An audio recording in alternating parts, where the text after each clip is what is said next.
Hello दोस्तों, स्वागत है एक बार फिर से आप सभी का आपके अपने चैनल एडुटेनमेंट पर। आई होप आप सभी लोग स्वस्थ होंगे। दोस्तों, इस बार की जो सीजीएल की जो कट ऑफ है उस पर बहुत तगड़ा जो है बवाल चला हुआ है। तो आप लोगों ने शुभम जैन सर जो है उनकी कट ऑफ की वीडियो देख भी ली होगी। हालांकि मैं आपको छोटा सा कंपैरिजन आप लोगों को करके दिखाऊंगा कि जो मैंने आप लोगों को कट ऑफ बताई थी उसी के आसपास उनकी भी कट ऑफ गई है। ठीक है, उनकी अगर यूआर कट ऑफ की बात करते हैं तो वो गई थी 143 और ईडब्ल्यूएस की बात करते हैं तो 136 उनकी वो कट ऑफ गई थी। हालांकि मैंने आप लोगों को ये SC ST category OBC EWS इनका कुछ भी आप लोगों को आइडिया नहीं दिया था, लेकिन एक यूआर के लिए मैंने आप लोगों को आइडिया दिया था कि अगर आपके 135 मार्क्स बन रहे हैं ईजी शिफ्ट के अंदर, ठीक है, क्योंकि आप भी जानते हैं कि ईजी शिफ्ट के अंदर 3 से 4 नंबर तो नॉर्मलाइजेशन इजीली मिल ही जाता है। ठीक है, बाकी मॉडरेट शिफ्ट की मैंने आप लोगों को बताया था कि अगर आप लोगों के 130 मार्क्स बन रहे हैं मॉडरेट शिफ्ट में तो आप लोग प्रिपरेशन स्टार्ट कर दीजिए। साथ ही अगर किसी की हार्ड शिफ्ट है, डिफ़िकल्ट शिफ्ट है, जैसे कि आपकी सत्ता की थर्ड शिफ्ट थी, उसका ही मैंने आप लोगों को एक डेटा दिखाया था कि 125 मार्क्स अगर आप लोगों के रो मार्क्स अगर आप लोगों के बन रहे हैं तो आप लोग प्रिपरेशन स्टार्ट कर दीजिए। क्योंकि आप भी जानते हैं कि अगर किसी की हार्ड शिफ्ट में एग्ज़ाम पड़ता है तो उसके 15-16 नंबर तो नॉर्मलाइजेशन में इजीली बढ़ ही जाते हैं। और मॉडरेट शिफ्ट की बात करते हैं तो उसमें 7 से 8 नंबर, और इजी शिफ्ट है तो 3-4 नंबर उसके इजीली बढ़ ही जाते हैं। हालांकि जो cut off Shubham Jain sir ने बताई है, भाई उनका जो लॉजिक है ना वो मुझे बहुत तगड़ा लगता है, क्योंकि इतना सारा डेटा उनके पास होता है। लेकिन फिर भी जो उन्होंने मार्जिन जो लिया है +-3 का, वो मुझे सही लगता है।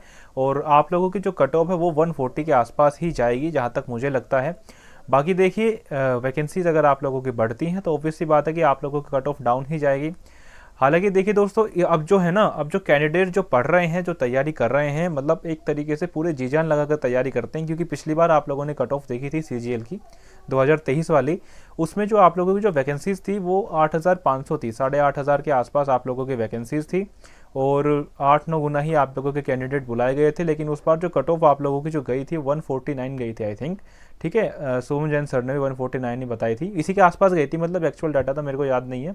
लेकिन बस मैं आप लोगों को इतना बताना चाहता हूँ कि अगर पहले कट ऑफ वैकेंसी आप लोगों की 8500 थी और इस बार डबल के आसपास है, 17,727 वैकेंसी है, तो कट ऑफ आप लोगों की 7 नंबर ही कम गई है ना, 6 से 7 नंबर ही कम गई है। तो आप लोग देख सकते हैं कि बच्चे कितनी तगड़ी जो है मेहनत कर रहे हैं। अब बात कर लेते हैं जिसका जो रो स्कोर है 125 से कम है, डिफिकल्ट शिफ्ट की बात कर रहा हूँ। बाकी मैंने आप लोगों को मॉडरेट इजी शिफ्ट का पूरा मैंने आप लोगों को बता दिया था। अगर आप लोगों के मार्क्स जो हैं 125 से कम हैं तो आप लोग होप कम ही करिएगा अगर आप यूआर कैटेगरी से हैं। बाकी यूआर और डीडब्ल्यूएस में लगभग 10 नंबर का अंतर आप लोगों को देखने को मिल ही जाता है। 10 मैक्सिमम है, 7 से 8 तो आप लोगों को मिलता ही है। और ईडब्ल्यूएस से भी ज़्यादा कट ऑफ ओबीसी की जाने लगी है, क्योंकि कैंडिडेट इतने ज़्यादा हो गए हैं ओबीसी के जो फॉर्म जो है डालते हैं ओबीसी कैटेगरी से। ठीक है, अब आप लोगों के पास क्या, आपके पास जो है ऑप्शन है। एक ऑप्शन तो ये है कि अगर आप लोगों का फर्स्ट अटैम्प्ट था, सेकंड अटैम्प्ट था, तो बेझिझक आप अपने दिमाग में कोई भी प्राइवेट जॉब का जो है मत लाइए। आप आराम से अपने प्रिपरेशन स्टार्ट कर दीजिए। टीयर 2 को ध्यान में रख के करिए। अगर आप लोगों के 125 से ज़्यादा नंबर हैं, यूआर कैटेगरी से भी हो, अगर आपकी मॉडरेट शिफ्ट भी है तो टीयर 2 को ध्यान में रख के करिए। लेकिन यदि आप लोगों की यूआर कैटेगरी थी, ईजी शिफ्ट थी, 125 से कम थे, तो आप टीयर 1 के प्रिपरेशन स्टार्ट कर दीजिए सीजीएल 2025 वाले। ठीक है, अब बात कर लेते हैं कि जिसका तीसरा अटेम्प्ट भी होगा, चौथा अटेम्प्ट भी होगा, मतलब जो कुछ ज़्यादा ही रिपीटर्स हैं।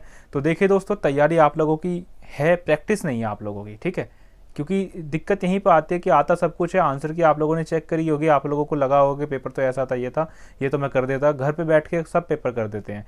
तो आप लोग एक काम कीजिएगा, देखो मेरी सलाह रहेगी, सलाह है, मैं आप लोगों को फोर्स नहीं कर रहा हूँ। तो मेरी सलाह यही रहेगी कि आप जो है कोई प्राइवेट जॉब वगैरह देख सकते हैं। ठीक है, क्योंकि अभी सीजीएल में आप लोगों का पूरा 1 साल पड़ा है और 1 साल में सिलेबस कंप्लीट किया जाता है। प्रैक्टिस तो आप लोग कम समय में भी कर लेंगे। अगर किसी को सिलेबस कंप्लीट करना है तो उसी तो 10 से 12 घंटे चाहिए।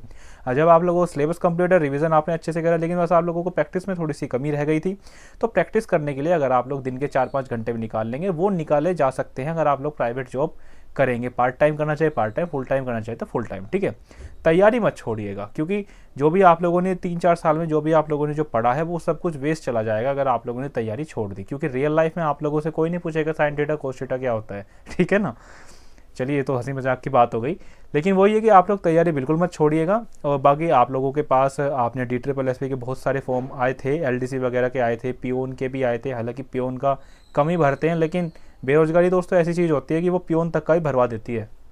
एमटीएस के आप लोगों के आए थे। कहने का मतलब ये है कि DSSS यानी कि एसएससी से अलग आप किसी भी एग्ज़ाम को दोगे ना, जैसे कि रेलवे होगा, रेलवे को भी थोड़ा सा अलग ही रख देते हैं, क्योंकि रेलवे हो गया, एसएससी हो गया, इनमें बहुत ज़्यादा कंपटीशन इसलिए भी होता है क्योंकि इसमें कैंडिडेट जो है दोस्तों बहुत ज़्यादा होते हैं। ठीक है, तो आप लोगों ने अगर DSSP के फॉर्म फिलअप करे हुए हैं तो उसके भी एग्ज़ाम जो है नवंबर के आसपास करा लिए जाएंगे, क्योंकि तभी जो है ये लैब्स वगैरह फ्री होंगी, क्योंकि आप भी जानते हैं TCS में भी सारे जो है एग्ज़ाम होते हैं, रेलवे के हो गया, आपके ये एसएससी के हो गए, DSSP के हो गए, तो सभी जो है CBT एग्ज़ाम जो है TCS में कराए जाते हैं। ठीक है, तो आप DSSP की प्रिपरेशन स्टार्ट कर दीजिए अगर किसी ने नहीं भी करी है। ठीक है जी, बाकी यही है कि अगर ज़्यादा अटैम्प्ट हो गए हैं तो प्लीज़ आप लोग जो है कर लीजिए, क्योंकि आप फैमिली में रहते हैं तो आप लोगों को प्रेशर जो है फील होता होगा, मुंह पे कोई नहीं कहता दोस्तों, ठीक है ना, लेकिन अपने आप जो है फील होना स्टार्ट हो जाता है। तो चलिए दोस्तों, फिलहाल के लिए इतना ही। आई होप आप सभी लोगों को ये सारी चीज़ें क्लियर हुई होंगी, और आप लोग प्लीज़ कमेंट करके ज़रूर बताइएगा कि आपका इस साल क्या स्कोर रहा है। और देखिए दोस्तों, कंपटीशन बहुत हाई है, वैकेंसीज आती हैं, बढ़ के आती हैं, ज़्यादा वैकेंसीज आई, इससे कुछ खास फ़र्क अब नहीं पड़ता है, क्योंकि आपने भी देखा अब 143 एक्सपेक्टेड कट ऑफ और पिछले साल 149 थी, तो 7 नंबर का अंतर पड़ा था और कुछ भी अंतर नहीं पड़ा है। सारी कैटेगरी में ऐसे ही 2 से 4 नंबर का ही अंतर है। EWS में 136 है, पिछली बार 140 थी आई थिंक, तो वही 4-5 नंबर का अंतर आता है, ज़्यादा कुछ खास अंतर नहीं आता। अगर ये वैकेंसी बढ़ा भी दी जाएंगी, अगर ये वैकेंसी 20,000 25,000 भी हो जाती है तो दोस्तों इतना ज़्यादा अंतर नहीं आएगा, क्योंकि कम नंबर पे ज़्यादा कैंडिडेट बैठे हुए हैं। ठीक है ना, क्योंकि पूरा जो मेजर पोर्शन है कंपटीशन का वो 130 से नीचे ही है। ठीक है ना, आप लोगों ने रैंक बिट वगैरह के डेटा देखे होंगे। चलिए दोस्तों, वीडियो थोड़ी ज़्यादा लंबी हो गई है इस बार, तो फिलहाल के लिए इतना ही। आई होप आप सभी लोगों को ये सारी चीज़ें क्लियर हुई होंगी, तो इस वीडियो को ज़्यादा से ज़्यादा शेयर कीजिएगा, वीडियो को लाइक करना और चैनल को सब्सक्राइब करके ज़रूर जाइएगा। चलिए जी, धन्यवाद।